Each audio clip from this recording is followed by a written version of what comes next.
함께한 모든 레위 사람도 하나님의 언약궤를 메어다가 하나님의 궤를 내려놓고 아비아달도 올라와서 모든 백성이 성에서 나오기를 기다리도다. 왕이 사무엘에게 이르되 보라 하나님의 궤를 성읍으로 도로 메어가라. 만일 내가 여호와 앞에서 은혜를 입으면 도로 나를 인도하사 내게 그 궤와 계시지를 보이시리라. 그러나 그가 이와 같이 말씀하시기를 내가 너를 기뻐하지 아니한다 하시면 종이 여기 있사오니 선히 여기시는 대로 내게 행하시옵소서 하리라. 왕이 또 제사장 사무엘에게 이르되 내가 생존자가 아니냐. 너는 너희의 두 아들 곧 내 아들 아히마스와 아비아달의 아들 요나단을 데리고 평안히 성으로 돌아가라.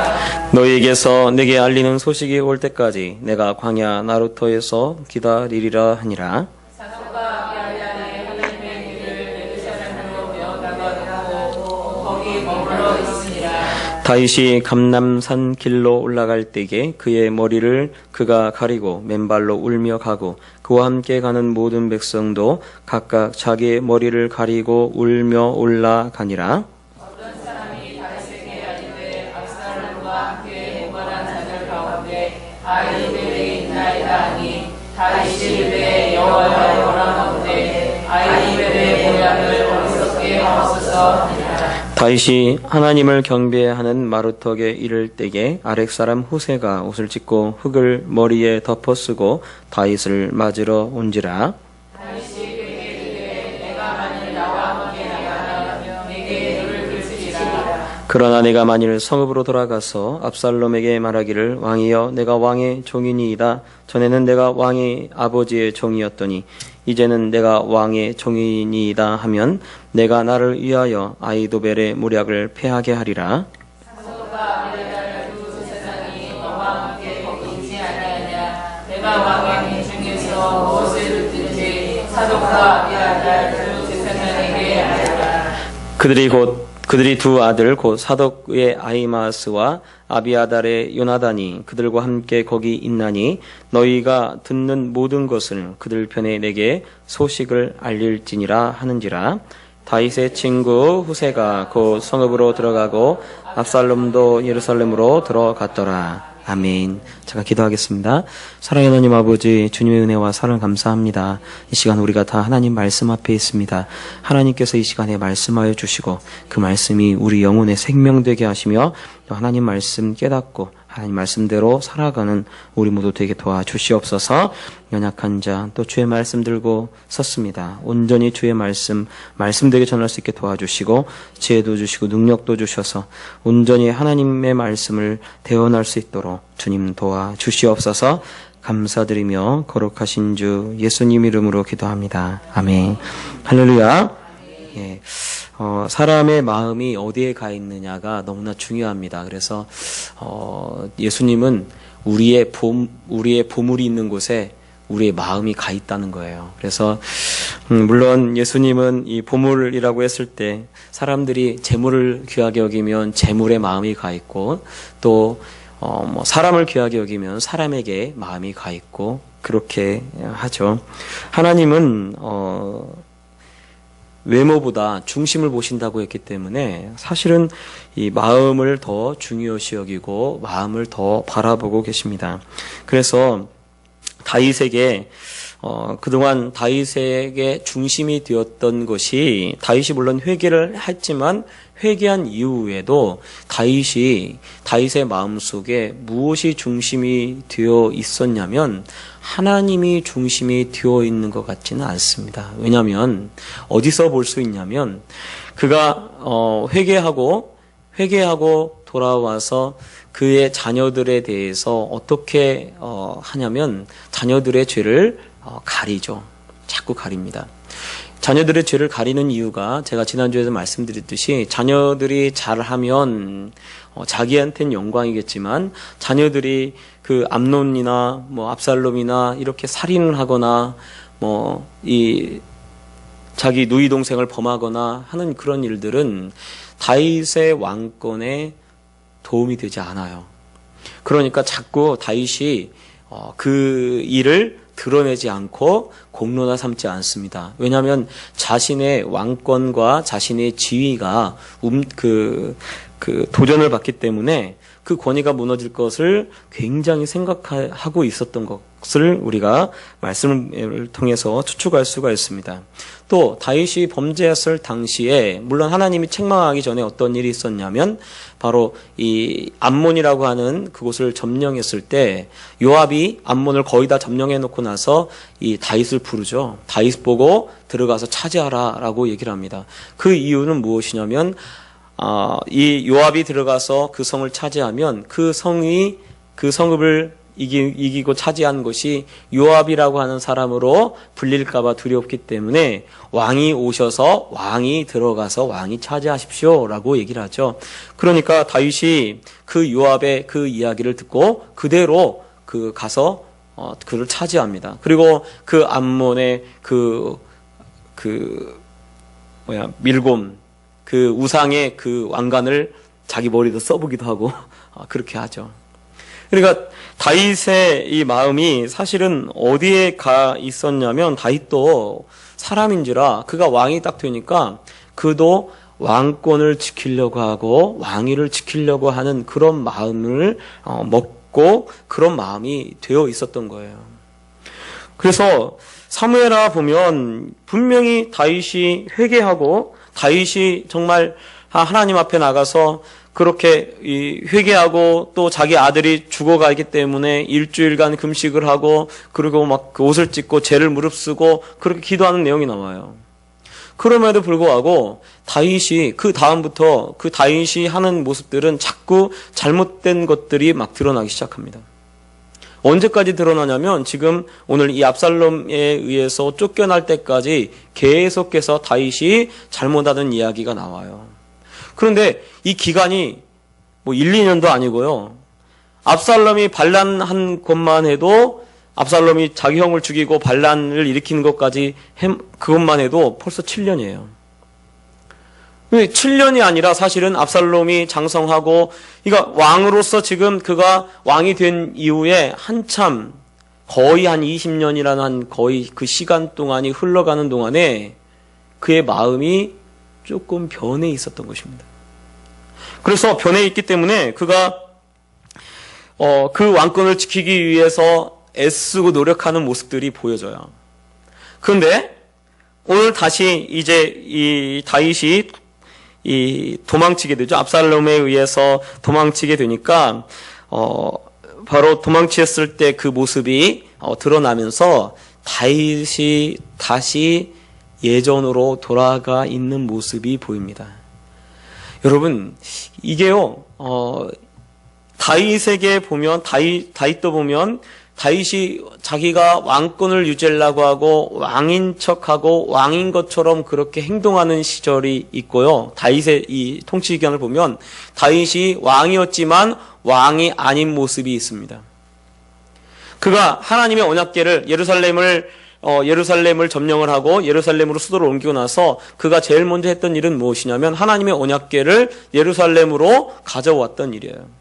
그런데 예루살렘으로 가져오는 하나님의 언약궤를 모셔오는 그 일을 제일 먼저 했습니다. 제일 그 먼저 할 때 다윗이 어떻게 합니까? 그 언약궤 앞에서 막 너무 좋아가지고 막 춤을 추는데 그 옷이 막 그 춤추다 보니까 위로 올라가는 거죠. 그래서 이 속에 있는 속옷까지 다 보이는 거예요. 미갈이 위에서 내려봤는데 속옷이 보일 정도니까 그러면서 미갈이 막 책망하죠. 정말 염치 없기를 어떻게 이 계집종의 눈에 하찮은 것처럼 보이도록 그렇게 하냐고 그렇게 책망을 합니다. 그러니까 다윗이 그러죠. 내가 하나님 앞에서 내가 뛰는 거다.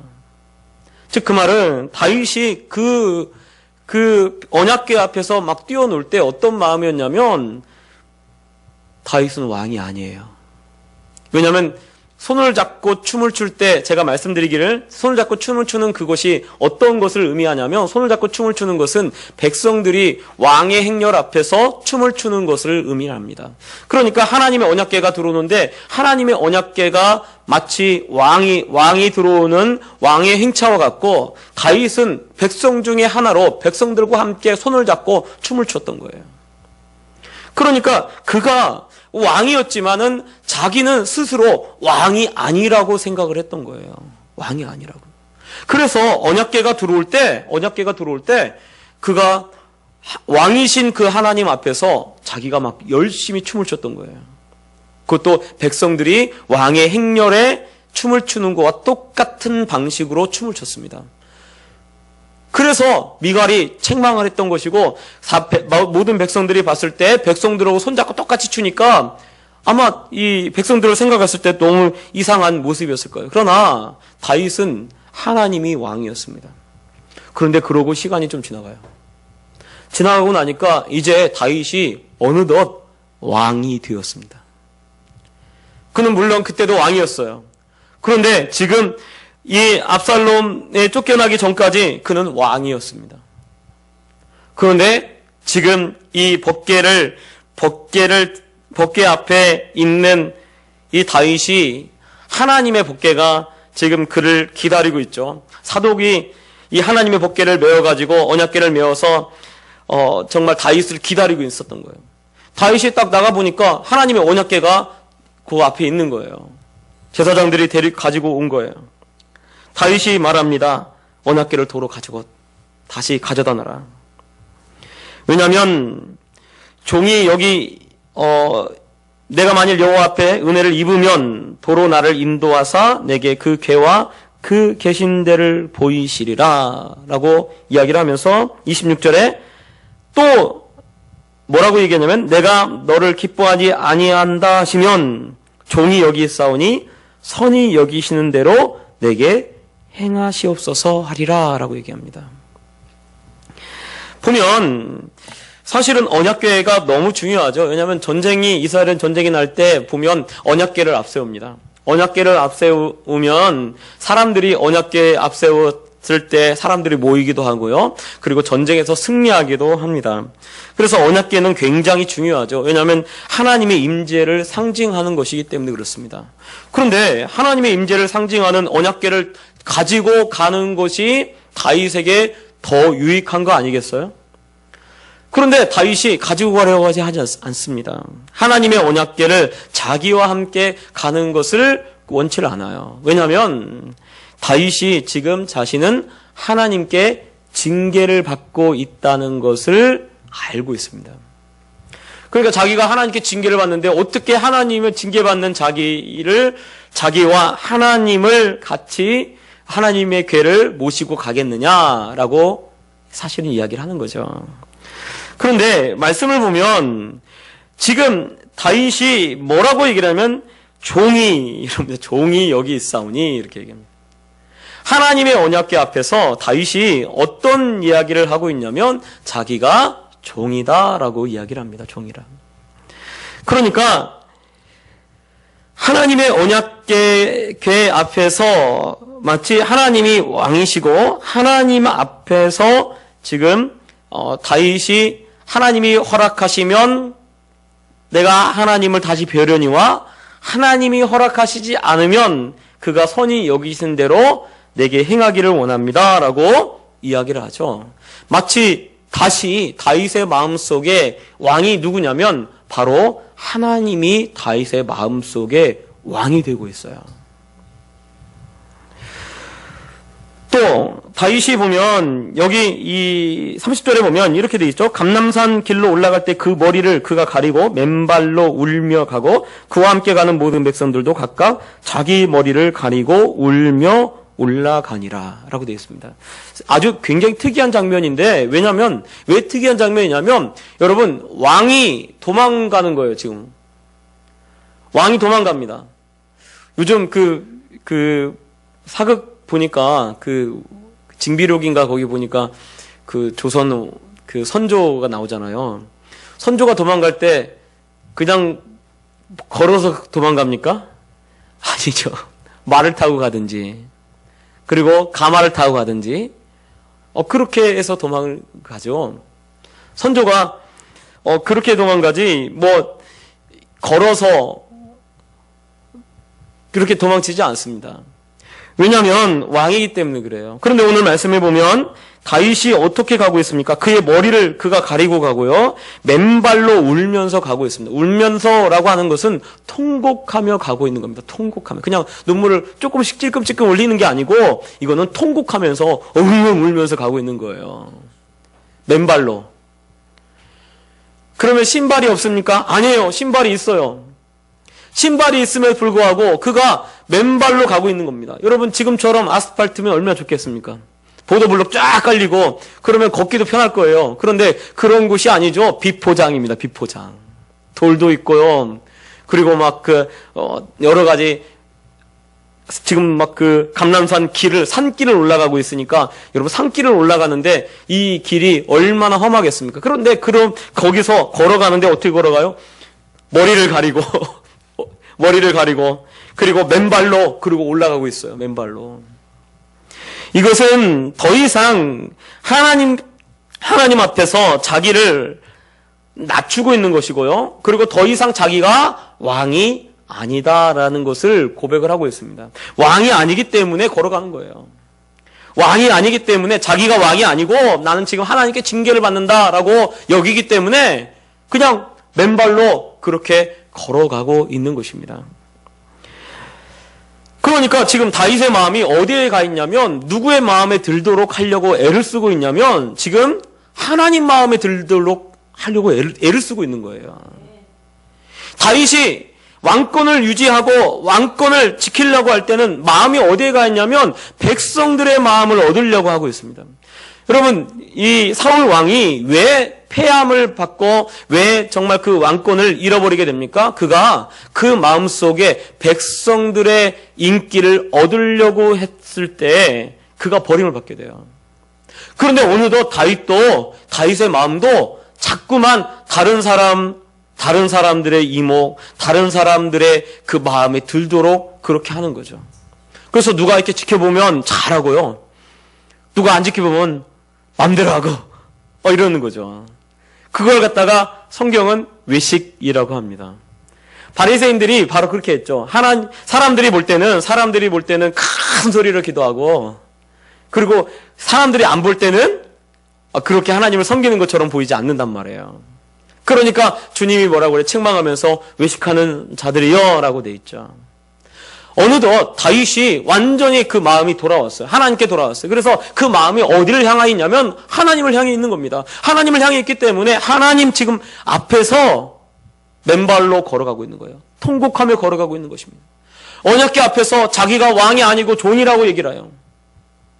그리고 종이기 때문에 왕의 처분을, 주인의 처분을 그대로 내가 바라겠습니다 라고 얘기하는 거죠. 만약에 주인이 은혜를 베풀어서 내게 다시 하나님의 언약궤 앞에 서도록 하면 감사하겠고, 만약에 그렇지 않는다 할지라도 선히 여기시는 대로, 하나님이 선히 여기시는 대로 내가 그대로 따라가겠습니다 라고 이야기를 하고 있는 것입니다.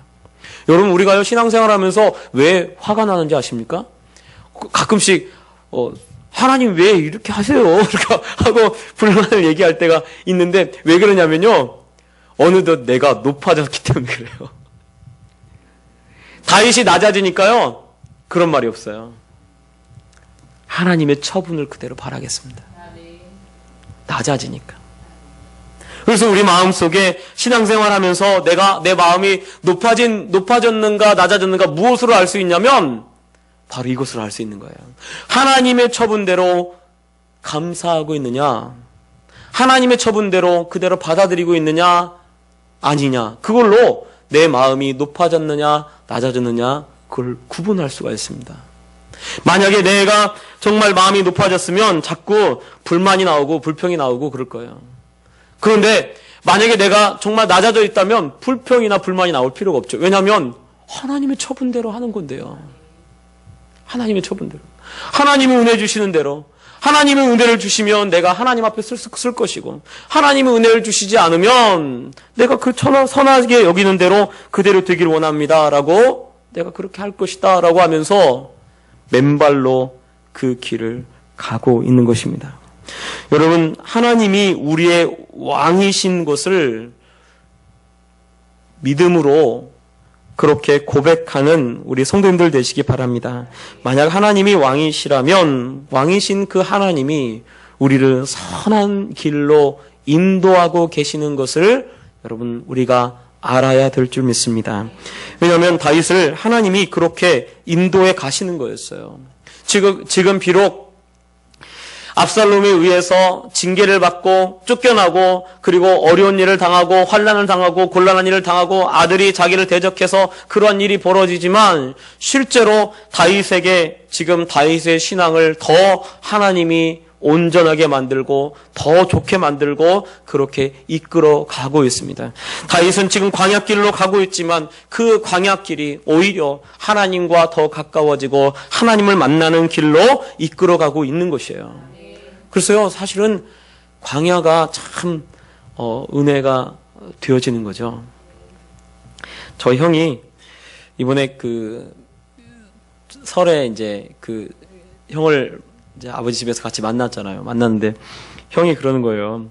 그 애들한테 자꾸 그 돈 없다고 막 얘기를 했대요. 항상. 그래서 형이 한전 다니고 형수님이 공무원이거든요. 둘이 제가 알기로는 굉장히 둘이 버는 것이 두 분이 버는 것이 굉장히 커요.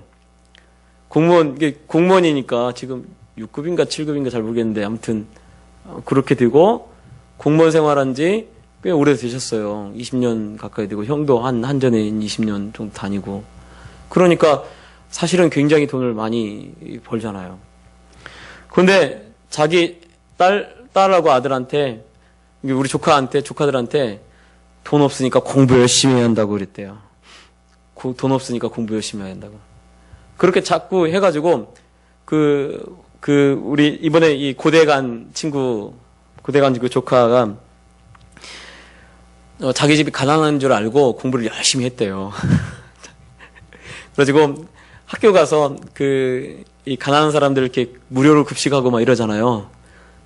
뭐 그런 게 있었나 봐요. 하여간 그 생활 이렇게 좀 이렇게 힘들면 좀 도와주고 하는 그런 게 있었나 봐요. 그런데 자기 선생님한테 찾아가가지고 우리 집 가난하다고 우리 집 도와줘야 한다고 그랬대요. 그랬더니 선생님이 물어보더래요. 아빠가 어디 다니냐? 했더니 한전 다닌다고. 엄마는 공무원이시라고. 그러면 돌아가. 근데 형이 하는 말이 그래요. 그렇게 아이들을 했는데 그 아이들을 이제 형이 하는 말이에요. 그렇게 했더니 아이들이 공부를 잘하더라. 왜냐면 공부밖에 없으니까 길이 공부밖에 없으니까 공부를 잘하더라. 라고 그렇게 얘기하는 걸 봤습니다. 제가 물론 이제 또 맞는 것도 있죠. 왜냐면 애들이 머릿속에 공부밖에 없다고 생각하니까 공부를 열심히 했던 거예요. 공부할 수밖에 그리고 지금도 공부를 잘 하니까. 사실은 때로는 가난한 거고 또 힘든 것이 또 고난이 우리에게 유익을 준다는 것을 우리가 알아야 합니다. 예. 그래서 사실은 이 다윗을 이렇게 몰아가시지만 다윗의 신앙이 완전하게 회복이 돼요.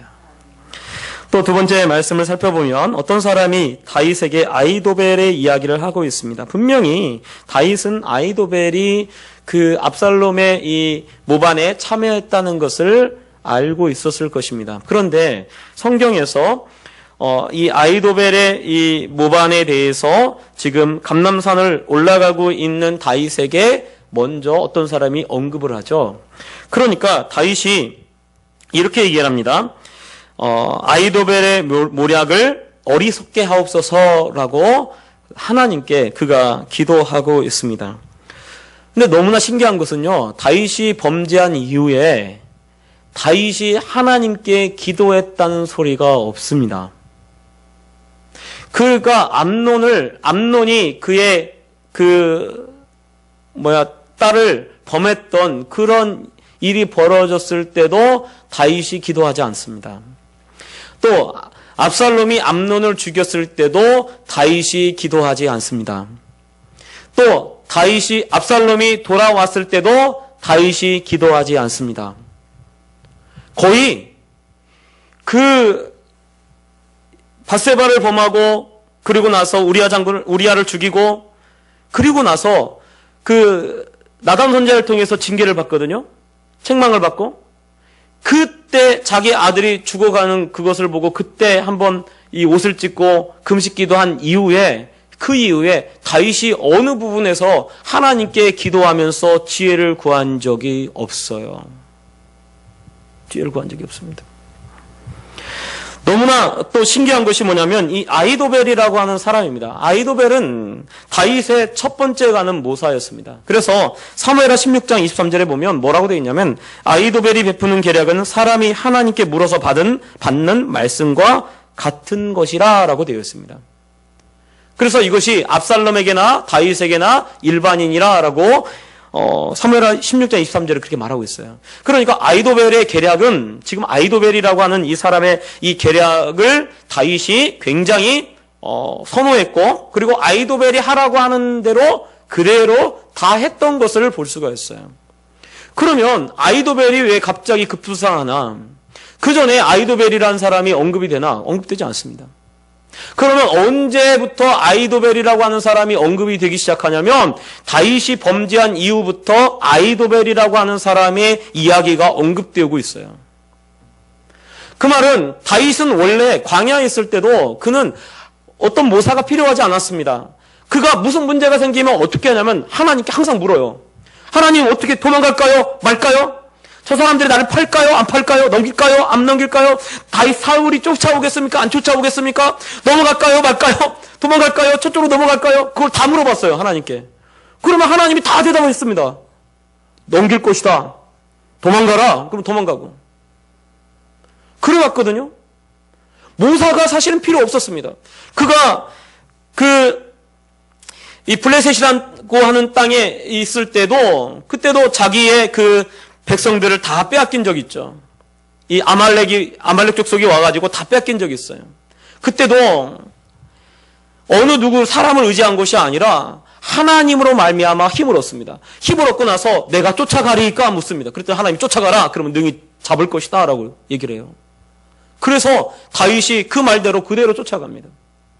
어쩌면 다윗의 인생에서 다윗이 항상 하나님께 물었고 하나님께 이야기했기 때문에 그에게 모사가 사실은 필요가 없었어요.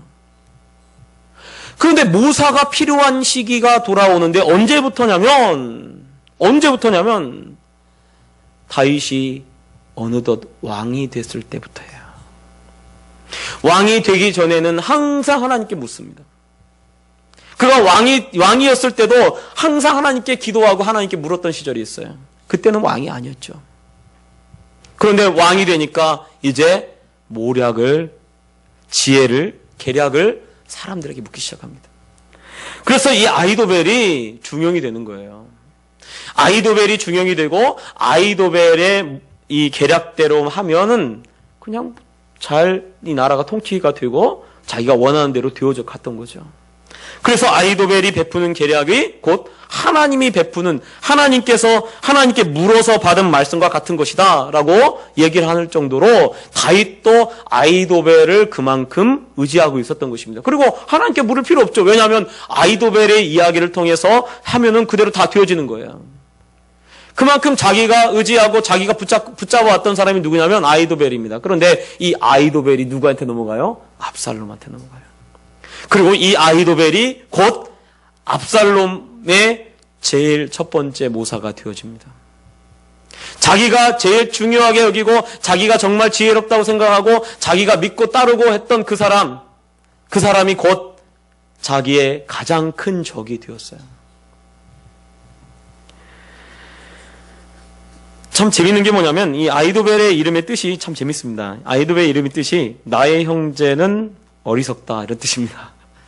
모사의 이름치고는 참 특이하죠. 그러니까 참 이 압살롬 재밌어요. 압살롬은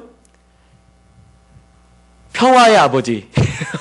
압살롬의 이름은 평화의 아버지. 아히도벨은 어리석은 형제, 나의 형제는 어리석다 이런 뜻입니다. 그러니까 이름이 참 안 맞는 사람들끼리 모였어요. 안 맞는 사람끼리 모여가지고 이름대로 살지 못하는 그 사람들이 모여서 계략을 베풉니다. 그런데 다윗이 이렇게 얘기하죠. 아이도벨, 이게 나의 형제는 어리석다는 그 사람을 어리석게 하옵소서. 이렇게 다윗이 그렇게 기도해요. 그런데 하나님이 어떻게 합니까? 바로 이 정말 아이도벨의 이 계략을 어리석게 만듭니다. 그래서 아이도벨이 결국은 다윗이 이야기한 대로 그렇게 아이도벨의 모략이 패해지고 그렇게 되어지죠. 우리가 정말 하나님이 정말로 원하시는 것이 무엇이냐면 하나님을 의지하는 거예요. 주일날 제가 말씀드렸지만 성령께서 우리를 인도하고 계십니다. 그리고 성령께서 우리에게 말씀하셔요. 그리고 가르치셔요. 생각나게 하셔요. 그렇게 해서 우리를 인도해 가십니다. 우리가 지혜가 없으면 하나님께 지혜를 구하면 반드시 하나님이 우리에게 지혜를 주십니다. 근데 자꾸 이제 안 보이시니까, 하나님이 안 보이니까 자꾸 우리는요 다른 걸 찾으려고 하고 다른 걸 의지하려고 해요. 결국은 자기가 의지하고 다른 걸 찾은 것으로 인해서 다윗이 지금 곤란한 일을 당하고 어려운 일을 당하는 거예요. 다윗이 여지껏 기도하지 않았습니다. 그런데 이제 압살롬에 의해서 도망가니까 더 이상 모사가 없어요. 다윗 주변에 더 이상 모사가 없습니다. 그러니까 이제 다윗이 직접 하나님께 기도하고 하나님을 의지하고 있습니다. 다윗의 신앙이 회복되고 있어요. 여러분, 우리의 마음이 하나님을 향하고 또 하나님께 기도하기 시작할 때 하나님께서 우리를 하나님의 길로 인도하시는 줄 여러분 믿으시기 바랍니다. 우리가 하나님을 의지할 때 하나님께서 우리를 도와주시고 우리를 보호하시는 거예요. 하나님을 의지하지 않으면 어떻게 하나님이 도와줄 수 있겠습니까? 하나님을 의지하지 않는데, 하나님을 바라보지 않는데, 하나님께 기도하지 않는데 어떻게 그 사람을 하나님이 도와줄 수 있겠어요? 다윗이 그 모든 광야길로 행하면서 다시 하나님께 기도하기 시작할 때 하나님께서 이제 다윗을 위해서 일하기 시작합니다. 다윗이 그렇게 기도한 이후에 누구를 만나냐면 바로 후세를 만납니다. 그래서 32절에 31절에 그 아이도벨 모략을 어리석게 하옵소서라고 했는데 32절에 다윗이 하나님을 경배하는 마루턱에 이를 때에 아렉 사람 후세가 옷을 찢고 흙을 머리에 덮어쓰고 다윗을 맞으러 온지라라고 되어 있어요. 아이도벨의 계략을 어리석게 하옵소서라고 했는데 그 계략을 어리석게 만들 수 있는 사람이 다윗을 만나러 와요. 그것도 어디서? 하나님을 경배하는 마루턱에서. 기가 막히지 않습니까? 하나님을 경배하는 마루턱에 마침 후세가 그곳으로 찾아옵니다. 즉 그 말은 하나님을 경배하는 마루턱이라고 하면 아마 감람산 그 위층에서 하나님을 다윗이 경배했던 것 같아요. 다윗이 하나님을 그곳에서 경배했을 바로 그때에, 하나님께 경배했을 그때, 즉 하나님께 기도했던 바로 그때에 누구를 만나게 하시냐면 후세가 다윗을 찾아옵니다. 그래서 오늘 이 말씀에 24절에서 37절까지 다윗이 했던 두 가지 조치가 있습니다. 그것은 첫 번째는 뭐였냐면 사독과 아비아달의 아들들, 즉 아히마스와 요나단을 사독과 아비아달을 돌려보내면서 요나단과 아히마스와 요나단을 그 전령으로 삼죠. 그래서 무슨 문제가 있으면, 무슨 일이 있으면 내게 와서 알려줘라. 그러면 내가 그 얘기를 듣고 요단을 건너겠다라고 얘기를 합니다. 그리고 또 한 가지 조치는 바로 후세를 돌려보내는 거죠. 후세가 아마 나이가 많았을 거예요. 후세가 나이가 많기 때문에 다윗을 찾아서 나왔습니다. 다윗을 쫓아가려고 했는데 다윗이 너는 나를 쫓지 말라는 거예요. 나와 함께 가면 내게 누를 끼칠 거다. 왜냐하면 후세가 아마 나이가 많았을 겁니다. 그래서 성읍으로 돌아가라는 거예요. 압살롬한테 돌아가서 말하기를 왕이여 내가 왕의 종입니다 라고 후세에게 할 말을 다 알려줘요. 그리고 후세를 통해서 뭘 하게 하냐면 아이도벨의 계략을 패하도록 만들라고 후세에게 부탁을 합니다. 그리고 그렇게 사실은 어쩌면 부탁이지만 예언같이 되어지죠. 즉 오늘 말씀에 다윗이 계획을 세우고 다윗이 했던 그 말대로 다 되어집니다. 즉 그 말은 하나님께 돌아오고 마음이 하나님을 향하고 하나님께 기도하기 시작하는 다윗의 말이 하나도 땅에 떨어지지 않도록 하고 있습니다.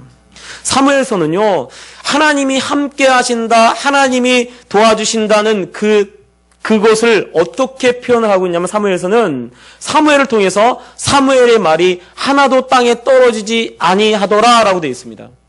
그래서 사무엘의 말대로 모든 것이 다 되어지죠. 사무엘이 말하면 그 말대로 다 이루어지는 거예요. 그것처럼 다윗이 지금 이 순간에 하나님께 돌아오고 하나님께 기도하기 시작하니까 하나님이 다윗에게 지혜를 주시고 다윗의 말이 하나도 땅에 떨어지지 않도록 하나님이 그렇게 인도해 가시는 거예요. 다윗이 행했던 두 가지 조치가 다윗의 생명을 구합니다.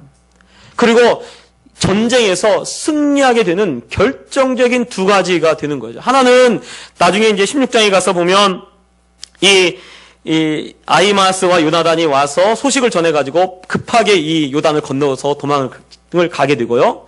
또 이 후세를 통해서 정말 이 전쟁이 빨리 끝나게 되는 그런 결정적인 그러한 일을 하게 되어집니다. 그러니까 압살롬의 난을 진압하는데 아주 결정적인 역할을 하는 그 일이 바로 오늘 다윗의 지혜를 통해서 다윗의 입술을 통해서 나오는 그 일대로 되어지는 거죠. 우리가요, 우리의 마음이 하나님을 향하고 우리가 하나님을 의지하기 시작할 때 하나님이 우리와 함께 하시고 우리의 말이 하나도 땅에 떨어지지 않도록 우리를 그렇게 인도해 가시는 것입니다. 그래서요, 하나님을 경외하고 하나님을 의지하는 것이 지혜의 근본이에요. 그래서 하나님을 경외하는 그 사람, 즉 하나님을 경외하는 것이 무엇입니까? 하나님께 마음을 향하고 하나님을 의지하는 것이 곧 하나님을 경외하는 것이고, 그렇게 하나님을 경외할 때 하나님께서 그 사람에게 지혜를 주시고 그리고 그 앞길을 하나님이 인도해 가시며 그의 말이 하나도 땅에 떨어지지 않고 하나님이 함께 하시는 것을 보여주시는 것을 여러분 오늘 말씀을 통해서 깨달으시길 바랍니다. 그러므로 위기 가운데 어려움 가운데 하나님이 우리를 인도하고 있고 또 그 위기를 통해서 오히려 우리의 신앙을 더 단련하고 더 나은 방향으로 이끌어가고 있다는 것을 믿으시고 그리고 더 하나님을 의지하고 하나님께 집중해서 왕이신 그 하나님을 바라보는 그런 우리 성도님들 되시길 예수님 부탁드립니다. 기도하겠습니다.